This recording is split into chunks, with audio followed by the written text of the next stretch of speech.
ఎప్పటికైనా మేము మొన్న చేసినటువంటి స్టేట్మెంట్స్ కూడా అంటే అంతకుముందు దానికి ముందు వారం రోజుల ముందు చేసినటువంటి పరిస్థితి కూడా ఉంది. అక్కడ ఉన్నటువంటి రక్షణ శాఖ మంత్రి మళ్ళీ చేశారు అక్కడ.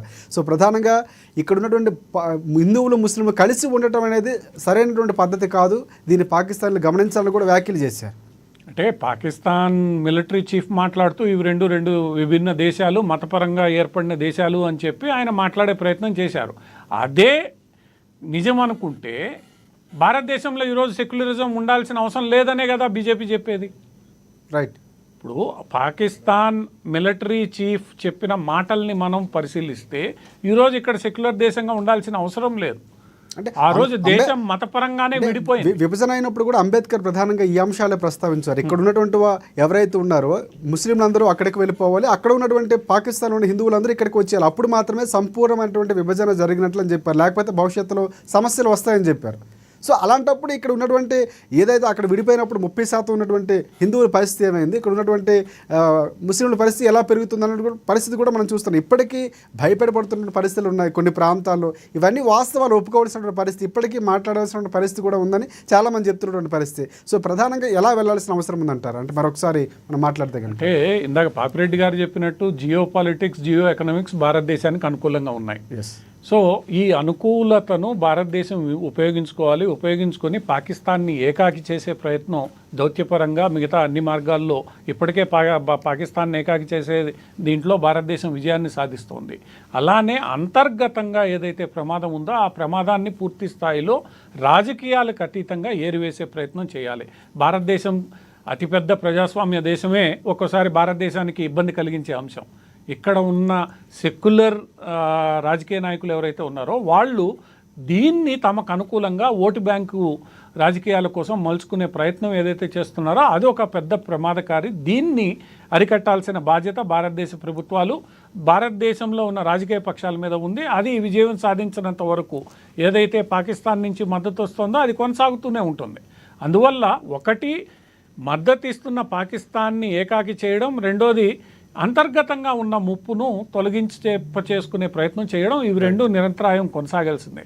మరి ఇప్పుడు ఎటువంటి చర్య తీసుకోవాలి? పాపిరెడ్డి గారు చెప్పినట్టు యుద్ధానికి వెళ్ళాలన్నా, లేదా ఇంతకుముందు చేసినట్టు సర్జికల్ స్ట్రైక్స్ లిమిటెడ్ వారు చేయాలన్నా ఏంది అనేది రాబోయే 2-3 రోజుల్లో భారత ప్రభుత్వం, ఎందుకంటే నిన్న ప్రధానమంత్రి గారు కూడా మాట్లాడుతూ చాలా స్పష్టంగా చెప్పారు, భూమిపైనే లేకుండా చేస్తాము, తుదముట్టిస్తాము అనేది భారత ప్రధానమంత్రి చెప్పిన మాట.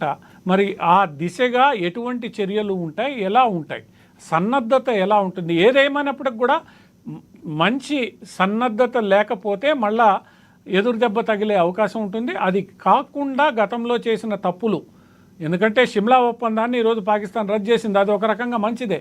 ఆ ఒప్పందాన్ని అడ్డు పెట్టుకునే ఆ రోజు లక్షలాది మంది, వేలాది మంది సైనికుల్ని మనం అప్పచెప్పాం. అక్కడి నుంచి ఒక్క సైనికుడు తిరిగి రాలేదు భారతదేశానికి.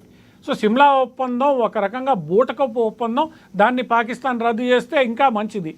ఈరోజు నదీ జలాల ఒప్పందం రద్దు చేసాం, అదేదో మనకేదో భారతదేశానికి ఏదో మేలు చేసినట్లు షిమ్లా ఒప్పందం, అది హాని చేసినట్లు షిమ్లా ఒప్పందాన్ని రద్దు చేస్తున్నామని చెప్తున్నారు. షిమ్లా ఒప్పందం రద్దు అయితే భారతదేశానికి మేలు, అంతకు మించిన మంచి పని ఇంకోటి లేదు. ఆ షిమ్లా ఒప్పందాన్ని చూపించే 100 మాటలు మాట్లాడుతోంది. ఎందుకంటే ఆ షిమ్లా ఒప్పందమే ఈరోజు లైన్ ఆఫ్ కంట్రోల్కి, ఎల్ఓసికి దారి తీసింది. ఈరోజు ఆ షిమ్లా ఒప్పందం లేకపోతే ఎల్ఓసి లేదు. ఎల్ఓసి లేకపోయి ఎల్ఓసి డిమార్కేషన్ లేనప్పుడు, ఇందాక పాపిరెడ్డి గారు చెప్పినట్లు భారతదేశానికి ఈరోజు అధికారం వస్తుంది. పాకిస్తాన్ సెల్ఫ్ గోల్ చేసుకున్నట్లా కాదా? రైట్. పాపిరెడ్డి గారు ఏమంటారు మీరు?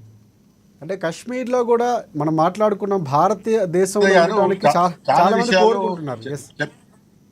చెప్పండి, చాలా విషయాలు కరెక్ట్గానే చెప్పిండు. అయితే రాజశేఖర్ గారు, పాఠశాల గారు, ఒక విషయం ఏంటంటే ఇక్కడ లిమిటెడ్ వారు చాలాసార్లు చేసినాము, సర్జికల్ స్ట్రైక్ చేసినాము, యూరి తర్వాత పోయినాము, తర్వాత బాలాకోట్. అయితే ఇక్కడ మనం అందరం కూడా అర్థం చేసుకోవాల్సిన అసలు విషయం ఏంటంటే ఇక్కడ ఒక సివిలియన్ గవర్నమెంట్ ఉండదు. పాకిస్తాన్ లో ఉండేది ఆర్మీ వెనుక ఐఎస్ఐ వెనుక ఒక డీప్ స్టేట్ వెనుక వీళ్ళు వాళ్ళు పెంచి పోషించే ఈ టెర్రరిస్టు సంస్థలు. కాబట్టి మూలం ఎక్కడ, చెట్టు ఎక్కడ అంటే పాకిస్తాన్ ఆర్మీ. అక్కడ రాజకీయ నాయకులు కూడా ఏమి ఉండదు. ఇప్పుడు మన దగ్గర రాజకీయ నాయకులు మీటింగ్లు పెడుతున్నారు, మాట్లాడుతున్నారు, కానీ అక్కడ మనం టీవీలలో చూస్తే రాజకీయ నాయకులు కనబడరు, అంత మిలిటరీ కనబడుతుంది అక్కడ. కాబట్టి ఒక్కటేంటంటే అస్సలు ఎవరైతే ఇప్పుడు రావణాసురుని 10 తలకాయలు నరికినా కూడా వాడి తలకాయలు మళ్ళీ పుట్టుకుంటూ వచ్చినాయి. ఆఖరికి వాడికి ఎక్కడైతే అమృతం ఉన్నాడో అక్కడ కొట్టిన సచిన వాడు. పాకిస్తాన్ యొక్క ఏదైతే అదే గుండె అది ఆర్మీని దెబ్బతీయకుంటే మనం ఏం చేసినా కూడా ఏం కాదు. ఎందుకంటే ఆర్మీ అన్నది ఇప్పుడు ఒకటి పార్థసారథి గారు, ఒక దేశానికి ఆర్మీ అవసరం ఉంటుంది, కానీ పాకిస్తాన్ ఆర్మీకి దేశం కావాలి. రివర్స్ వే అన్నట్టు, పాకిస్తాన్ ఆర్మీకి ఒక దేశం కావాలి, దాని పేరు పాకిస్తాన్.